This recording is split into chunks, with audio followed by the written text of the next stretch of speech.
sis, ulit. Ulit, Oh, sis, ulit. Meron pa. Isa pa. Isa pa yan.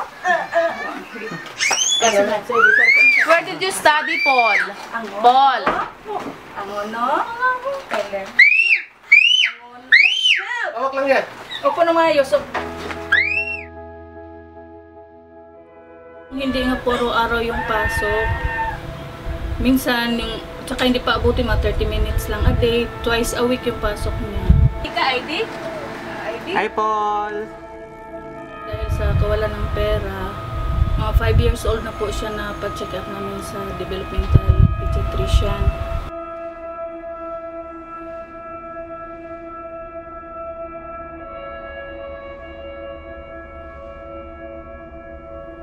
After ng check-up, naka-therapy po siya for 1 year lang po. Tapos po, hindi na yun na-sustain kasi lack of money. Opo. Kaya, Bali, 1 taon lang po. Natigil na hanggang ngayon.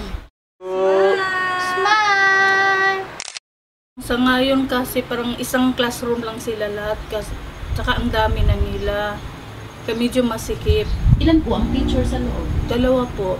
Dalawa. Mga estudyante po, ilan? Mga nasa 45 po. Kasi iba-iba naman. Itong teacher ni Paul, siya yung nag-handle sa may mga autism. Yung isa namang teacher, yun yung may mga mentally retarded. MR. Oo, MR, tsaka yung Down syndrome. Ha? Sardine? Sardine? Dito po sa loob ng bahay, yun na lang pong ginagawa ko. At least yung mga gawain bahay, paano siya kumain. Health skills. Opo.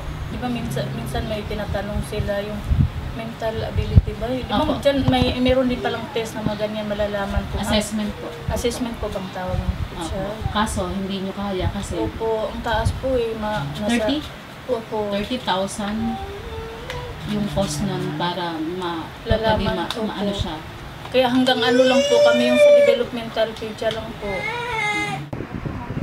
Kasi ang alam ko dapat para maging kalmado din. Tapos yung focus niya nandun sa tinuturo sa kanya para may matutunan talaga siya. OT. Yan ang number one. Talaga financial talaga. Financial. Sabihin mo na effort yung parents, yung maibigay ko mga emotional, mga ano sa kanya, pero yung financial wala talaga. Puro lang, kung ano lang yung kaya mong ibigay bilang magulang. 11 years na rin ako sa larangan ng SPED na nagtuturo ako, nag-tutor ako.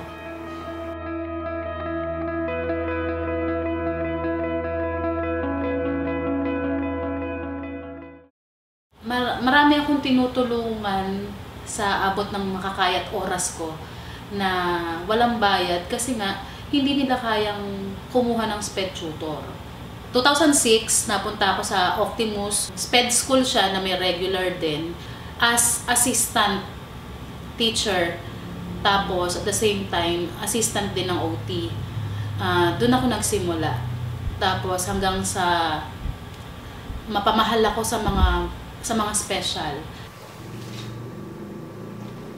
Sa isip ko na sila mayayaman, nakakapag-aral sila. Paano yung mahihirap? Sa private school kasi, 7 lang sila. Sa public naman, si Paul, 60 sila. Samantalang dito sa amin sa private school, hindi pwedeng hindi ka gagawa. Samantalang dito sa public school, pag naggano na yung bata, pauuwiin na kasi nakaka-distract sa iba. Pero dito sa private school, pag may ginawa ang isang bata, dadali natin yan dito sa isang side, kakausapin natin, mamasahihin natin, ite-therapy natin sa sarili natin kung paano natin alam na ibigay sa kanya. Unlike sa public, kung ayan ka na, diyan ka na lang.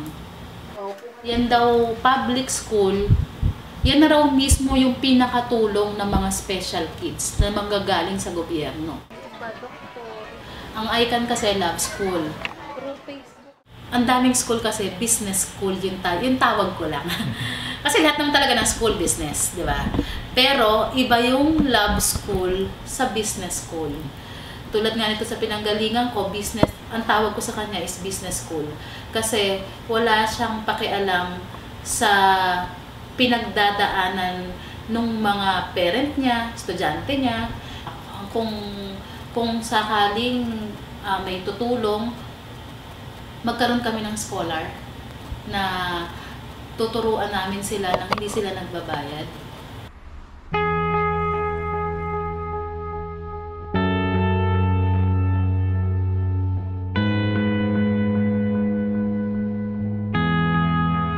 Nanay, kung halimbawa po mabigyan kayo ng pagkakataon na makakilala ng tao na pwedeng nasisilipan nyo ng kahit maliit lang na pagkakataon na matulungan kayo, ano po yung mensahe nyo o gusto nyo sabihin sa taong makakausap nyo na gano'n? Nga siya talagang hulog ng langit. Ano pong klase ng tulong yung pong gusto nyong maano sa inyo? Iyak mo sa inyo.